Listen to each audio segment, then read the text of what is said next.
Good evening. We are glad you could join us for the weekly cell report. This week, we're doing a deep dive into two of the cell's most important organelles, vacuoles and lysosomes. Our first organelle is the vacuole, the storage container of the cell. It's found in all plant and fungal cells and most animal and bacterial cells. Unlike other organelles, the vacuole has no set size or shape. It changes due to the needs of the cell. The vacuole is composed of a semi-permeable membrane which protects the contents of the cell from cytosol. The membrane is formed by a phospholipid bilayer and proteins that can give the vacuole different properties to fulfill their needs. In plant cells, the central vacuole plays a key role in the health and development of the cell. When the vacuole is completely filled with water, it exerts pressure on the cell, causing it to become rigid and giving it form. This is known as turgor pressure and is powerful enough to withstand wind and rain. Vacuoles also play an important role in endocytosis and exocytosis. When a cell takes in a substance through endocytosis, it's stored in a vacuole. Otherwise, it would be exposed to the cytosol within the cell and could cause an unwanted chemical reaction. In exocytosis, the vacuole can store products made in the endoplasmic reticulum and Golgi apparatus before they're released from the cell. Without the vacuole, the cell would lack structural support, a way to dispose of waste, and a place to store excess products. Breaking news! We just found some inside information about the mitochondria. Although it is known as the powerhouse of the cell, do you know how many diseases it causes? Malfunctioning mitochondria have been linked to diabetes, heart disease, Alzheimer's disease, Parkinson's disease, and even normal aging. Mitochondrial disease can cause many more health issues, including fatigue, weakness, metabolic strokes, seizures, cardiomyopathy, arrhythmias, developmental or cognitive disabilities, diabetes mellitus, impairment of hearing, vision, growth, liver, gastrointestinal, or kidney function, and even more. Unbelievable. I know. Definitely not the best organelle. Now back to the most important organelle. Lysosomes. What are the lysosomes' functions? Why are they important? We're here to answer that exact question. Lysosomes break down excess and worn down cell parts. They destroy viruses and bacteria that are invading your body.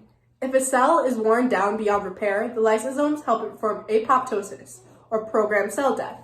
Lysosomes are able to do this due to an enzyme called hydrolytic enzyme. The lysosome engulfs the cell with these enzymes, and that breaks down the cell material. There are two types of lysosomes, primary lysosomes and secondary lysosomes. Primary lysosomes are formed in the Golgi apparatus, appearing as small vesicles.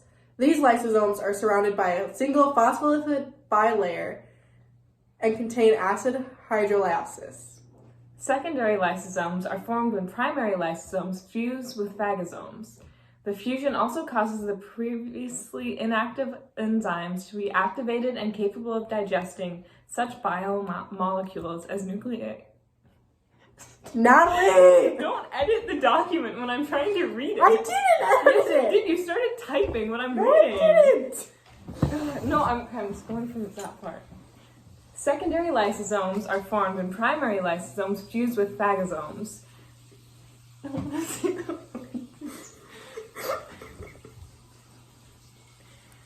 Secondary lysosomes are formed when primary lysosomes form with... It's bad. I'm trying to think of a different way I can say it.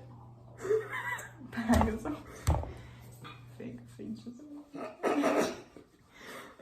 Phagosomes. Just say it really fast. Okay. Just say it really fast. Okay. Secondary lysosomes are formed when primary lysosomes fuse with phagosomes.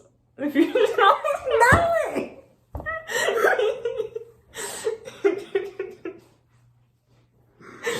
Sorry.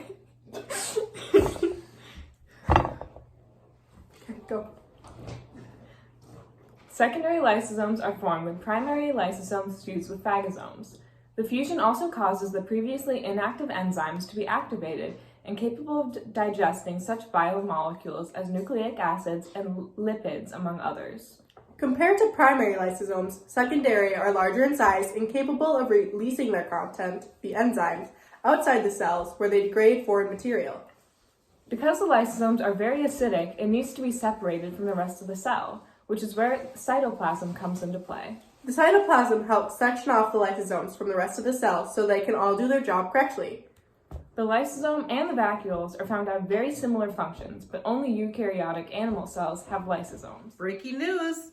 Wow, it is a busy day in the breaking news department. The endoplasmic reticulum is also known to cause many diseases, one of those being cancer. The ER can result in various diseases, such as Diabetes, inflammation, and neurodegenerative disorders, including Alzheimer's disease, Parkinson's disease, and bipolar disorder, just to name a few. That is no joke. You heard it here. The vacuoles and lysosomes are the most important organelles. Vacuoles and lysosomes come together in an important process called phagocytosis. Food vacuoles are formed during this process. A vacuole fuses with a lysosome, which contains digestive enzymes. This allows hydraulic enzymes to digest food particles. Some human cells also carry out phagocytosis, such as macrophages. Macrophages are a type of white blood cell that helps defend the body by engulfing and destroying bacteria and other foreign substances. Lysosomes fight cancer. Thank you all for joining us today on The Weekly Cell Report.